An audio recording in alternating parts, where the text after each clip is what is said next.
నమస్కారం ఘంటారావానికి స్వాగతం. ముందుగా ప్రధాన అంశాలు.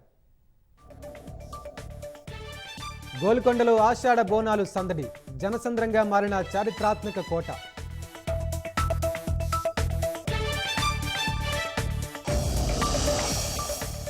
ములుగు జిల్లా వెంకటాపూర్లో విషాదం, పాము కాటుతో 10 ఏళ్ల బాలిక మృతి.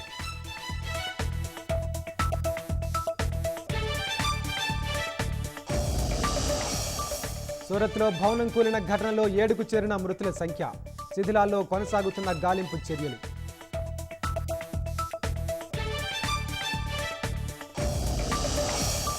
లద్దాఖ్లో చైనా కవ్వింపులకు భారత్ చెక్, జొరావరి పేరుతో సరికొత్త ఆయుధం సిద్ధం.